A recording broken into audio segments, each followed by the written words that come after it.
So last time we considered the following situation. We have a compact smooth manifold without boundary so far. I will consider the boundary case also. Without boundary and a Morse function on this manifold. That is a smooth function with all critical points non-degenerate, which means in particular that there are finitely many critical points. The only assumption which I make, and which actually also was justified, maybe not last time, I don't remember when, that all critical values are different. That is, if we have two different critical points, then the values of the function are different at these points. And using this, well, there are critical points, and critical points have indices. And using this information, we can actually obtain huge information about the manifold. Some, well, reasonably explicit construction of this manifold in terms of very much canonical operations, which are called attaching handles. Do you still remember or know what the attaching handle means? So we have a manifold with a boundary, then some embedding of a product of a sphere and a disk in the boundary, and I attach a product of two disks, two balls. Now, the main result so far, and actually this is the main result of the Morse theory. We will sort of generalize it later, but the result in its pure form is the following. So M is an n-dimensional manifold. I even do not want to write without boundary because in the presence of boundary, the theorem is precisely the same. I will have only to explain what a Morse function is in this case. So F is a Morse function. There are finitely many critical points.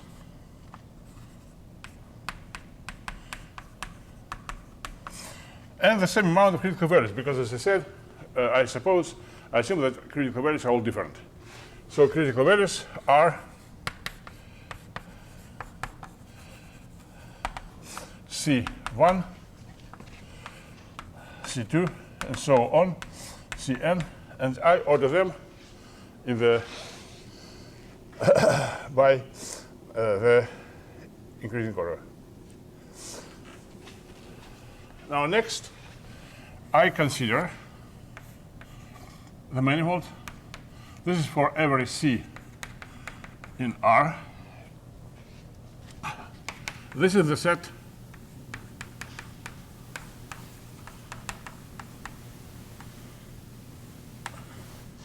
of points where the value of the function is less than equal to C. I say manifold. Actually, this is a manifold with boundary. In the case when C is not a critical value.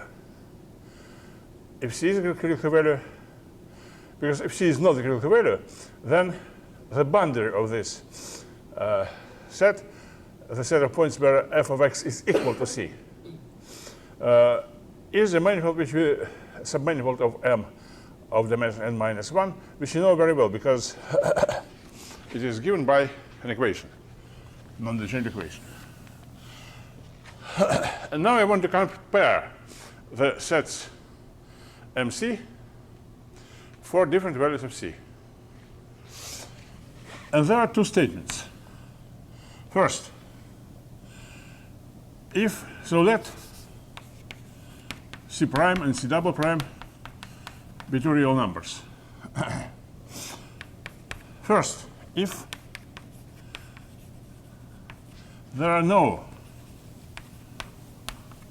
critical values between C prime and C double prime, then M C prime, M less than or equal to C prime, and C2, C double prime are diffeomorphic. So in some sense, the same, not the same manifold certainly. One of them contains the other one, but they are the same in the sense that they are diffeomorphic, not different. Second, if there is precisely one critical point, critical value, C between C prime and C double prime, and the index of C is K, where K is, remember, between 0 and N, then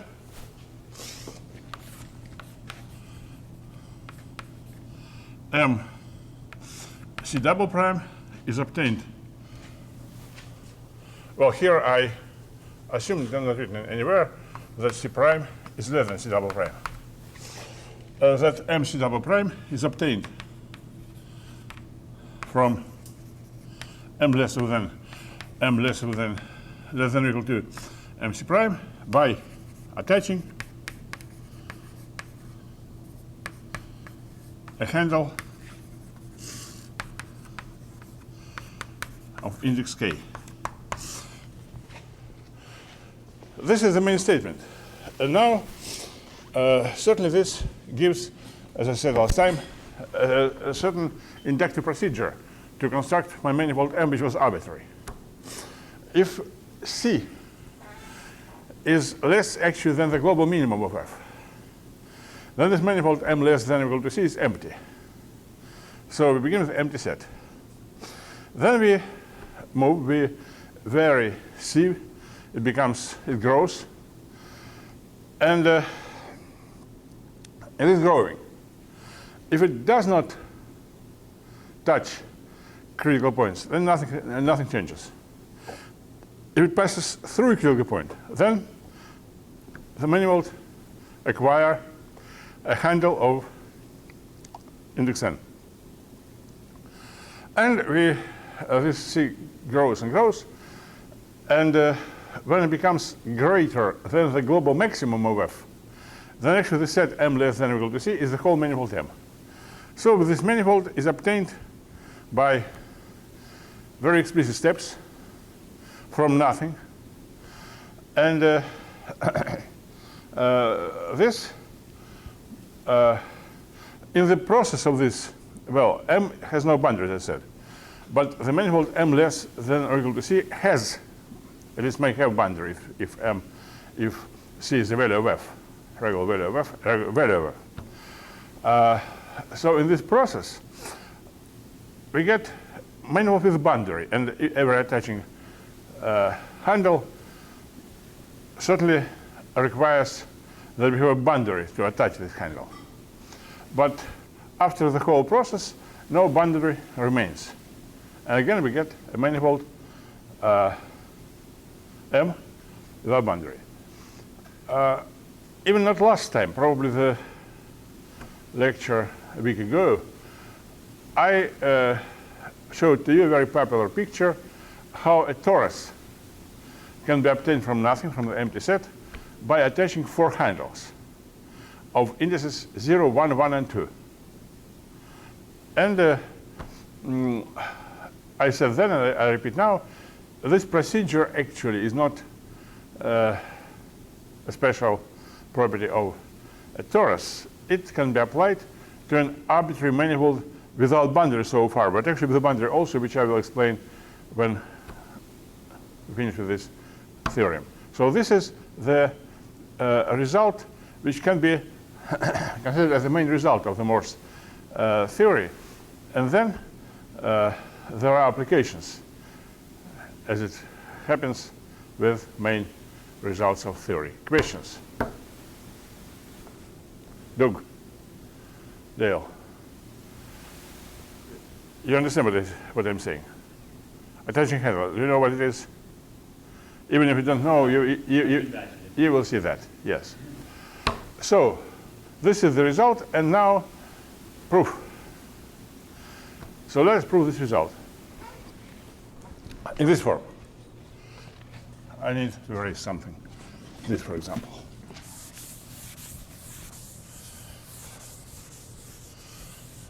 The usual way of proving this theorem is based on a vector field on a manifold which we will construct now, not unique in general, but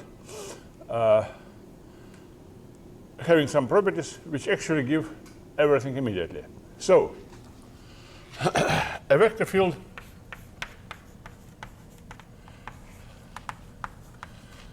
X on M is called a gradient-like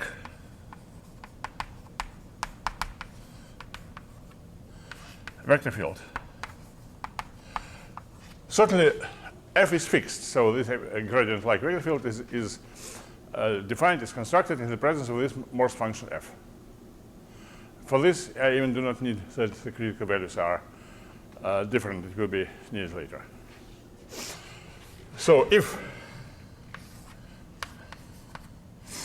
for every point, for any non-critical point, for every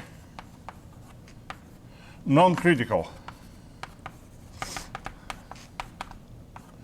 point P in M, vector fields can be applied to functions. And this is also a function, xf. And I require that this is strictly negative.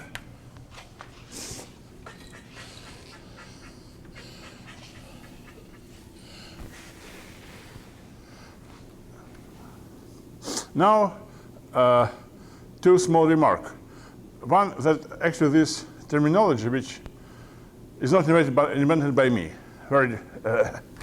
it's sort of funny because it is a gradient, as you know from the calculus classes, is the direction in which the function grows, fastest growth. Here, and certainly normally, the derivative of f with respect to the gradient vector is rather positive than negative.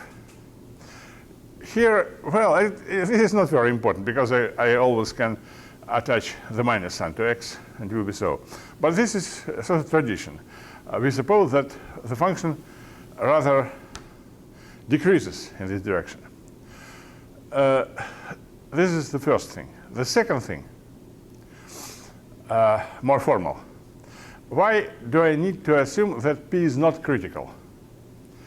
This is because if P is critical, then xf of P is 0. By definition of a critical point, the derivative of the function in any direction at this point is 0. 0 is not negative. So this is whole on a manifold. This function xf is negative everywhere except the critical points where it is 0. It is very much smooth function. Is it okay? Probably, well, maybe I should first draw a picture, but I will do it later. So let me begin with a very simple remark that there are gradient-like vector fields. Probably a more traditional statement that for every m and every f, there exists a gradient-like vector field. For this, we do not need actually anything regarding f, just a function. This result can be obtained immediately if we use a partition of unity. So existence.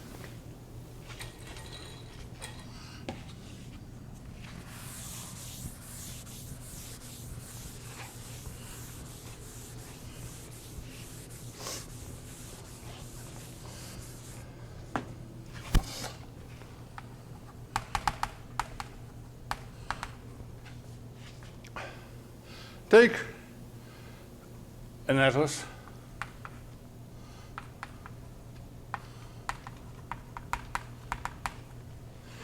for my manifold. Then I should shrink it. So take, well, actually even without shrinking, take some atlas. Within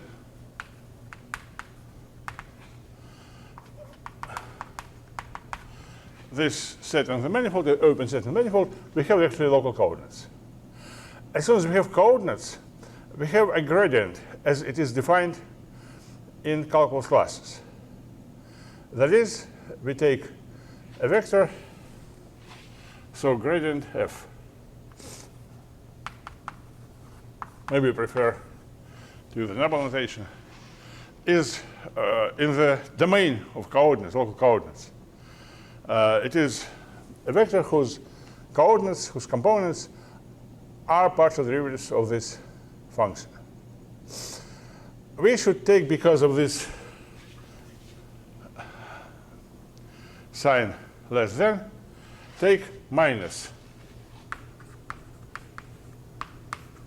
gradient. And this is, I write I because this is defined within the set UI. And then I just take the partition of unity,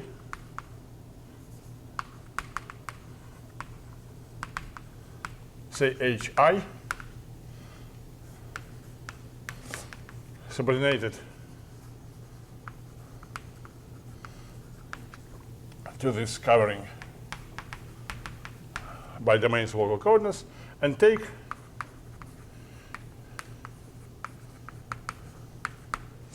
this linear combination HI. This construction is very common. Nabla I is defined only within the set UI, but HI is 0 in the complement of UI. Actually, in the complement of some closed subset of UI. So this is defined. I mean HI Nabla I. Minus is minus, sum is sum, fine is sum. And then very obviously the value. So this is x, and certainly x f of p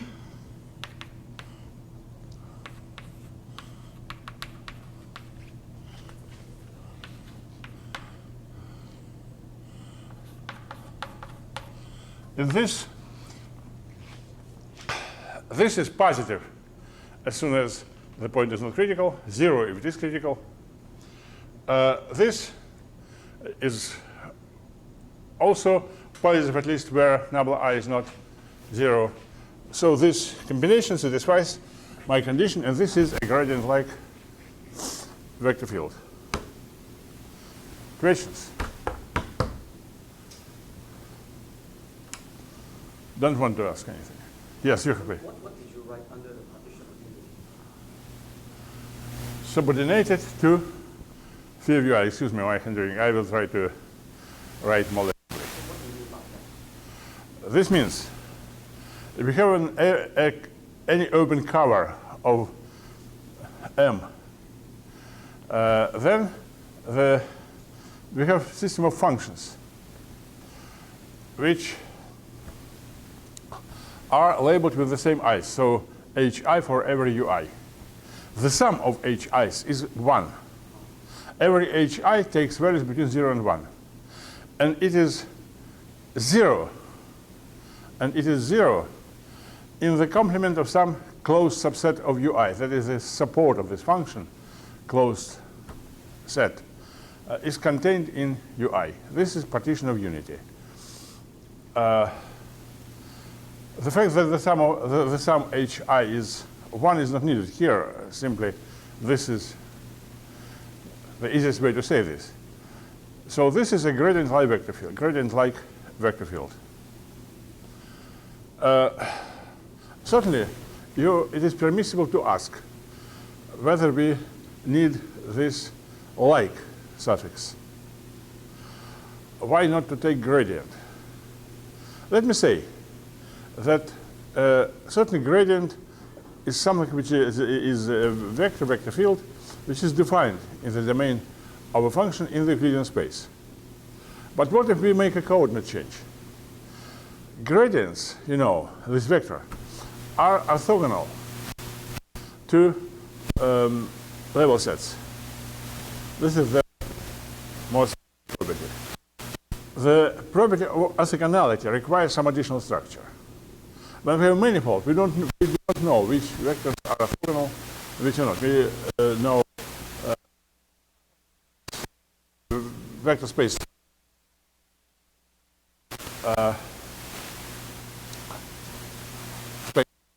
No actually dot product, no angles, no length, nothing like this. If your manifold is a submanifold of an Euclidean space, then yes, we can speak orthogonality, and actually in this case, probably it is also done in calculus classes. In this case, also we can define the gradient as some specific vector field and then take minus gradient. But with our general definition of a manifold, which does not require any additional structure, we can use this construction with understanding that there are other gradient-like vector fields. We will need one. But there are actually gradient vector fields, and my theorem only says that at least one exists. Questions? Yes? How do you need to choose like a Riemannian metric or something like that? Yes, Dale, I see you know more than you are requested to know. Yes. Yeah, I said additional structure without specifying how it is called and everything. Yes, a Riemannian structure, Riemannian metric is precisely what is needed to make this construction unique. In the presence of a Riemannian metric, certainly we can define the gradient as a vector field as something explicitly constructed. But simply we have a manifold with our definition, just something with atlas and local coordinates, then all we have is the existence theorem, but believe me, it is all we need. Now next thing. So x, from now, x is a gradient-like vector field.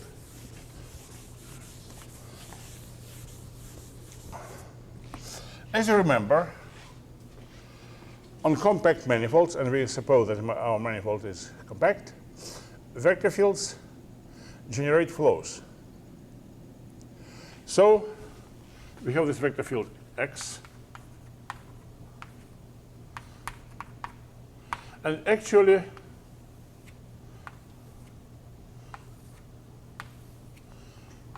we have a flow. What's the flow? This is, I need a new notation, say gamma sub t.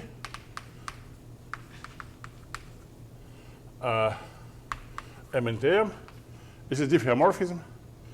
Gamma 0 is the identity. And if you take this gamma t, then for every point, this is for every x.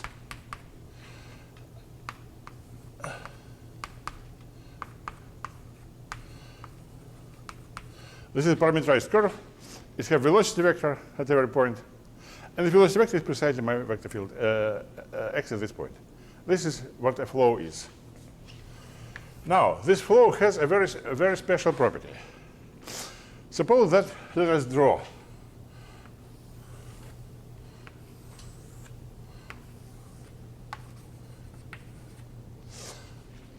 level sets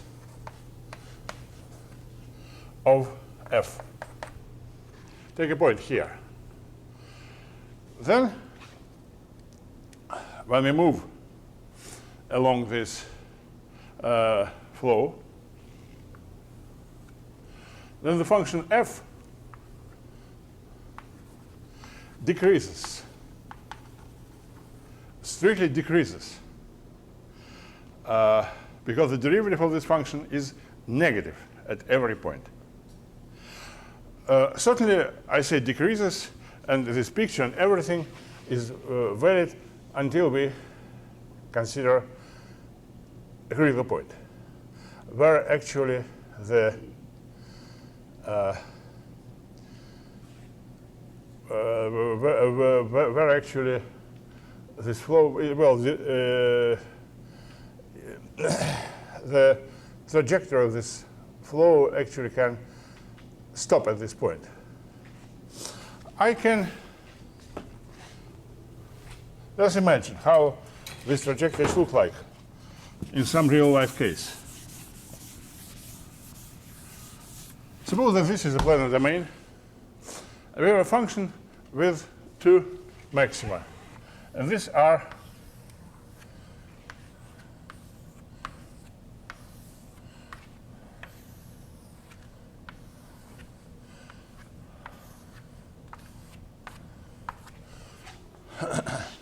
level sets. Now, imagine now that my chalk is pink, and how the trajectories look like. It is very simple. You can imagine some landscape with a mountain with two summits, and then, say, rain drops reach the surface, and then the water flows in the direction of the descent. And this will look more or less like this. So this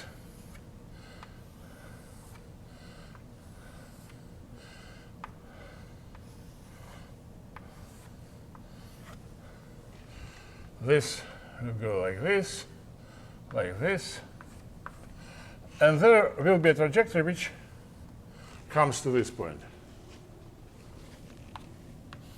And actually, there are trajectories which start at this point. Looks more or less like this. Do you understand this picture? Just imagine that you have a geographic map with the level of equal altitude horizontals are marked by curves, and then simply if you can imagine, well, in the real life it will be the family of curves which are perpendicular to these level sets. Then this will show in the real life, for example, flow of water. This picture shows the flow of a gradient-like vector field. In this real-life case, just gradient vector field. This picture, does it seem to you understandable? Very much real-life picture. But here we are not precisely interested in the real life. I wanted to draw this to make the construction more clear to you, and if I achieve something opposite, then I apologize. So what I want to say,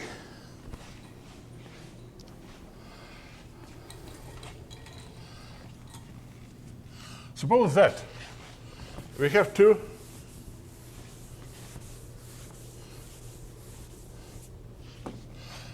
maybe it is reasonable to say, it is written in books also, that certainly if you multiply a gradient-like vector field by a positive function, then it also will be a gradient-like vector field. It will not change anything. And we can choose this function in a reasonable way. Namely, let us divide x by minus xf. This is possible to do. We can do it only in the complement of the set of critical points, because this is 0 at the critical point. As soon as we do this, we get a new vector field. We can again denote it as x, but now the derivative of f with respect to x, xf, is not just negative. It is equal to -1 everywhere, besides the critical point where it is not defined after this division.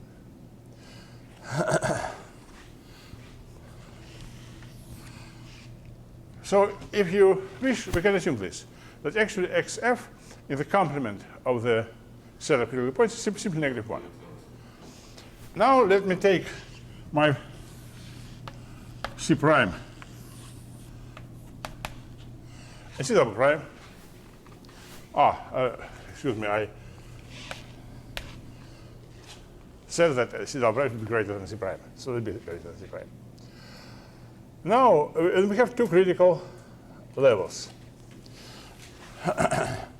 So here f is equal to C double prime, here f is equal to C prime. Take any point here and take the trajectory of our vector field. It is defined because no critical points lie between C double prime and C prime.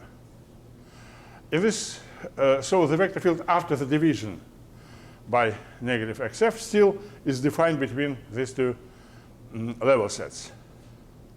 Then at some moment, the function decreases when we move along this line with the velocity 1, and at some moment we reach some point at the set where f is equal to C prime. Vice versa, if we take a point here, we can,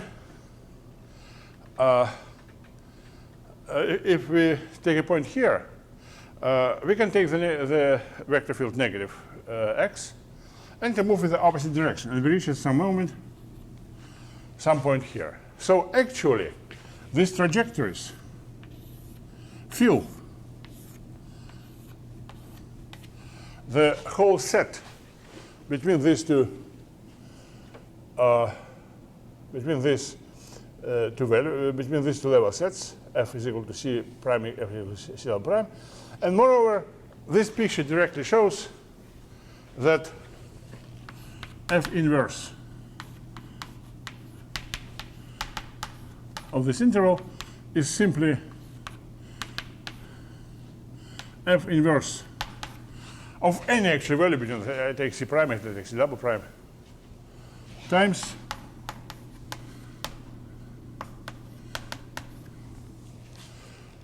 so this is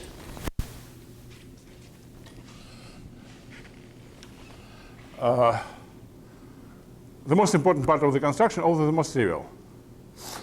If we have no critical points between C prime and C double prime, then the layer between the two level sets, that is, the set where f lies between C prime and C double prime, is actually immediately diffeomorphic to the product of any particular level set, for example, f inverse of C prime, and the interval C prime, C double prime. I am going to say some other things, but nothing will be more important.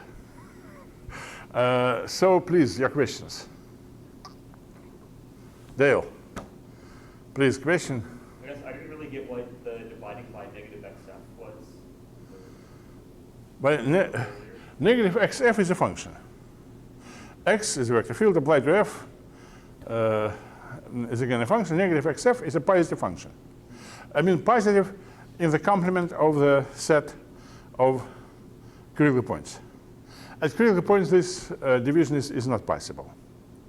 But if we do not take critical points into consideration, then this is a positive function. We can divide the vector field by this function. No problem. So what was the point of that, though?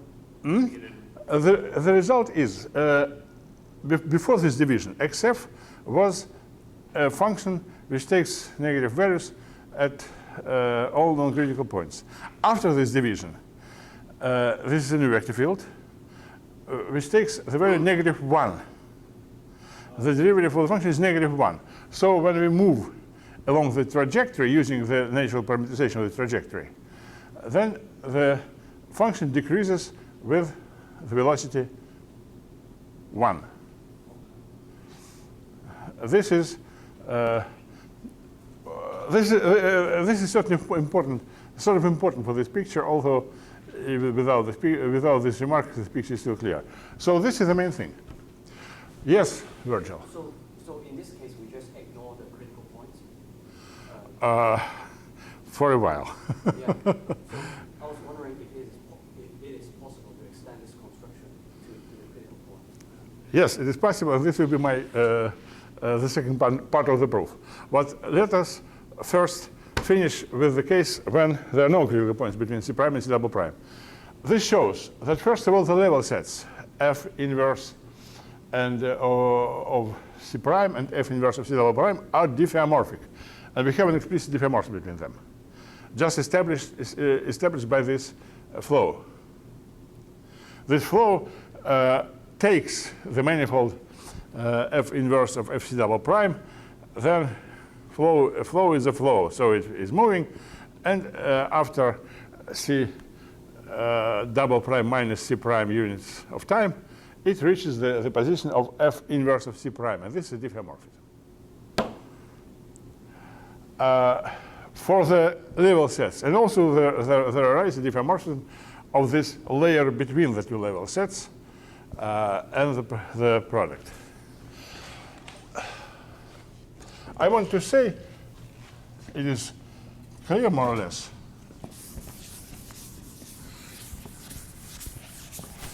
that if we consider the set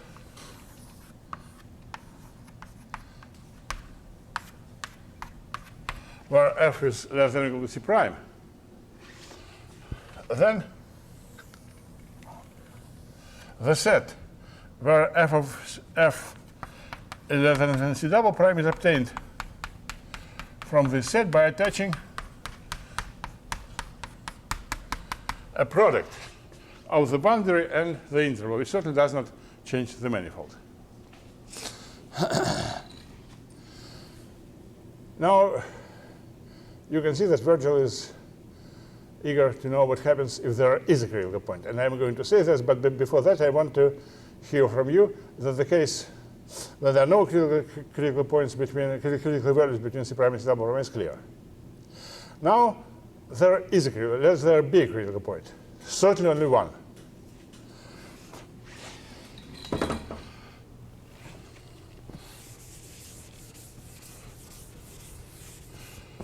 So C is a critical point. C is a critical value. F of P is a critical point. This is P. This is P. This critical point has some index. F of P is C, it is written. Now I want to consider the sets F inverse of C and F inverse of C plus minus epsilon. They're actually very small. So small that certainly between C minus epsilon and C plus epsilon, no other critical values exist. According to the Morse lemma, there is a coordinate system. I want to erase this because I need the whole domain for the picture. This letter P, let it be here. So first of all, P belongs to a domain of local coordinates, such that within this domain we have the following. This is my domain, and the function within this domain is the sum of plus minus squares. you know, my picture is two-dimensional because of my blackboard is two-dimensional. So here k is 1 on this picture, but actually this picture can be drawn for every n and every k. Looks slightly different in the trivial cases when k is 0 or n. So this and this is f inverse of c minus epsilon. This and this is f inverse of c plus epsilon. As to f inverse of c, it is not a manifold, it has singularity. You can imagine some case of a bigger dimension, say dimension 3. And then we have this function, say x squared plus y squared minus z squared. The levels. 0 level is cone. And the levels with positive or negative values are hyperboloids of two kinds. Hyperboloids of two sheets, hyperboloids of one sheet. Do you understand this? It is not too easy to draw, but easy to imagine. That a cone, there is a hyperboloid in the exterior domain of this cone, and within the interior domain. Can you imagine this? But on my picture, this is the level sets are hyperbolas. Looks like this. Now, in the complement of these domains,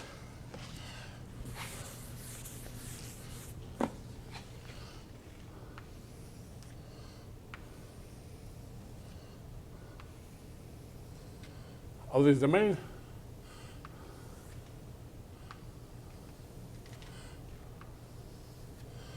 it looks like this.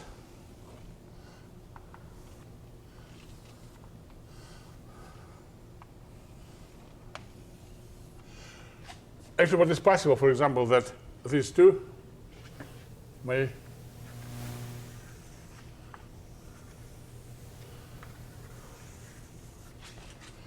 look like this, but in the complement of this domain, actually, my gradient-like vector fields does the same work as before, right? So here we have actually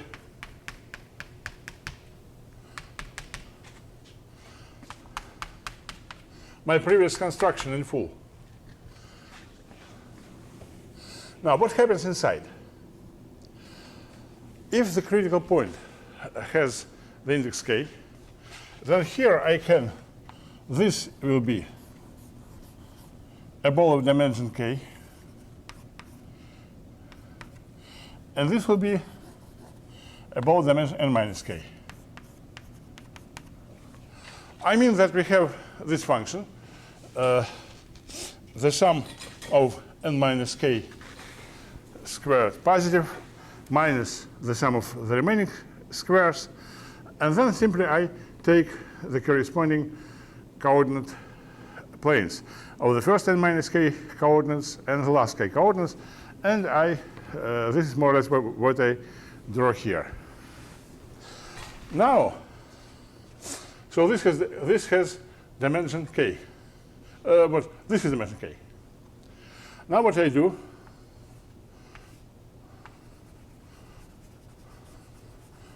I take this part, and this will be my handle. Look here. I will draw it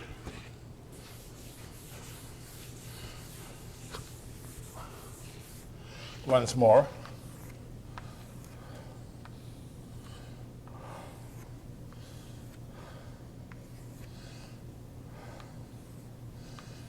And this is the handle. I can write this to make it more visible to you. So look, this thing is f less than or equal to c prime, right? Now I want to say, it's visible from this picture, and it is done also by the same vector field. that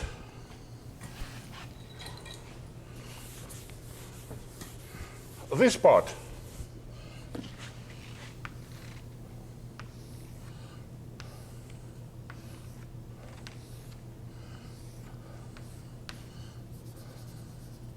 can be extended to this. These two things, which are shadowed in these two pictures, are diffeomorphic. Are they the same? And actually my vector field does it. Now, so this thing is the same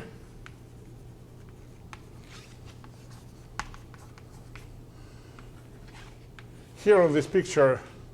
It is disconnected. It will be connected if n minus k is greater than 1. And then this insert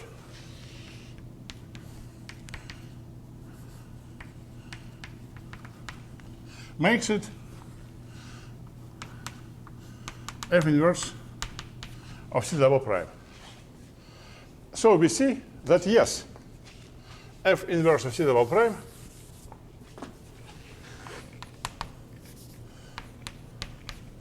is obtained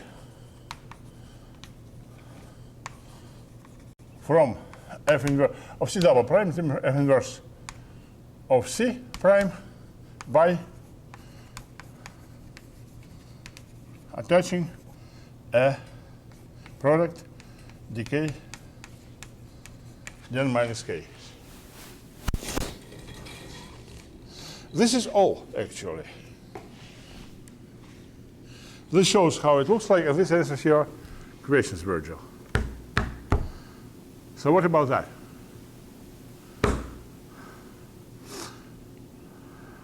Dale, does it look convincing, plausible, not quite? Possible. What is better, possible or plausible? But everything is on the board. You just need to look. And this finishes the proof of the theorem. Let me use the remaining -1 minute to say what I'm going to do next. First, this construction immediately can be extended to the case of manifolds with boundary. Because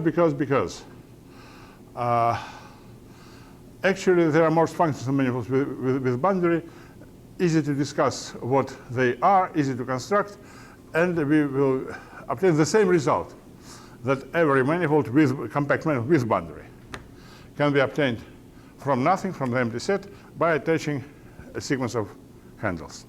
This one. The second thing which I'm going to do, and this last actually thing is more theory, I'm going to consider it for manifolds of small dimensions. Now, and traditionally I call manifolds of small dimensions are manifolds of dimension 0, no, 0 is not 1, 2, and 3. About manifolds of dimension 3, I will say almost nothing.